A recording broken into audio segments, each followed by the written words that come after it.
Hey guys, what I'm going to show you today is the different types of heads-up display that the 2SS offers, and I believe this V6 high-end version as well. So I'm going to show you guys the different modes. The first mode that I like to use the most actually is the basic view. So it just tells you what your speed is. So right now, obviously I'm going 0 miles per hour. This is my favorite one because by far it is the cleanest looking one. When you go out to the other ones, this one tells you what audio you have on. The next one tells you the direction you're going, or if you have navigation set, it'll tell you your directions 24/7 as long as you have the navigation set.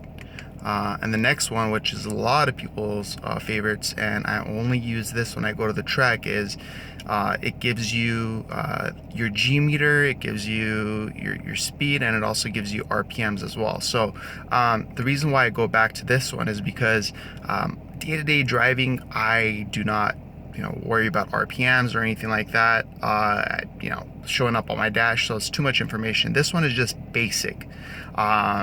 Basic information tells you your speed, and if you have the feature of speed limit enabled, it actually tells you right below it what the speed limit is in most areas. So if you're on a freeway and you don't know if your speed limit is 65, 70, 75, whatever the case may be, it'll actually tell you what the speed limit of that highway or that street is. Pretty cool little feature. So let me show you guys how the heads-up display works. Sorry about the bad camera angles. I'm using this for my cell phone. Usually I use a regular camera devoted for this. So you have some buttons right here. So you have your heads-up display button right here. What this does is it actually moves up the heads-up display up or down, and this is the dimness of it. So let's go with the up and down feature. So I'm a pretty short guy. I'm about 5'7", so I can angle the heads-up display area to either higher or lower. Now it just depends on how tall you are and what your viewing preference is. Usually I like it to be right about here on this view because I don't want it to be too high where it's blocking my actual view. Again, depending on your height, depending on your seating position, you can adjust it however you want to. So right about there, it's pretty good for me. Let me show you guys where the dimming and to make it brighter or to make it more dim feature is. It's actually right over here. So when you pull up on it, it actually makes the screen brighter, and when you pull down or you push down on it, it actually dims it up. So I'm gonna put it all the way down so I can show you guys the different levels right now.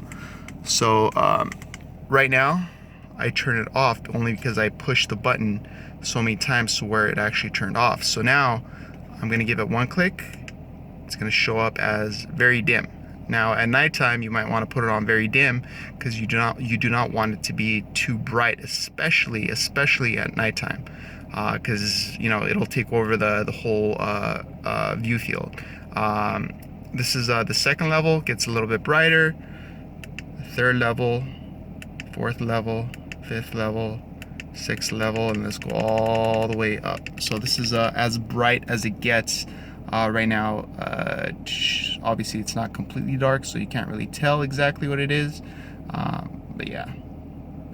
Alright, so the next feature on this, let's go to where it says info. Now the info button is the button that actually changes what displays on the heads-up display itself. So the one that I love to have it on for day-to-day driving is obviously just my speed limit. So I'm going to hit the info button one time, and it's going to change it to the audio setting. So right now, obviously I have audio off. I don't want any copyright issues or anything like that.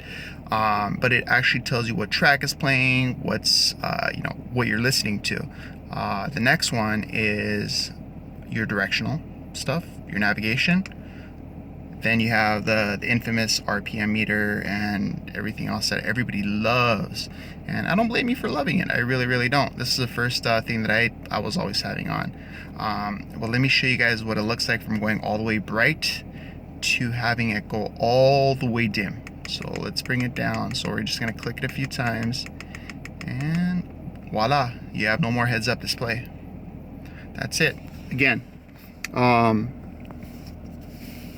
this one right here adjusts the height of it, so you can make it go up by clicking up, or you can make it go down by clicking down on it. Info gives you the different types of gauges you have showing up there, and this is for brightness. All right, so this is just pretty much step-by-step tutorial on how to use a heads-up display. I personally love it. It's available on the 2SS, and I know the V6 version has it too. I just do not know what trim it's on. So if anybody can clarify that for me, that would be wonderful. I love this feature. I really, really do. And back in the day when I wanted to get a Corvette, I wanted to get it with the feature of having a heads-up display. All right, well, that was my little tutorial, little background info on it. So if you're planning on getting a Camaro, definitely get it with the heads-up feature. That's just my personal opinion. Alright guys, more videos to come. Bear with me. I'm new to this stuff, so looking forward to posting up more stuff about my Camaro 2SS that I absolutely love. Well, and I love stick shift too, by the way. So not hating on the automatic, I just love stick. Take it easy, guys.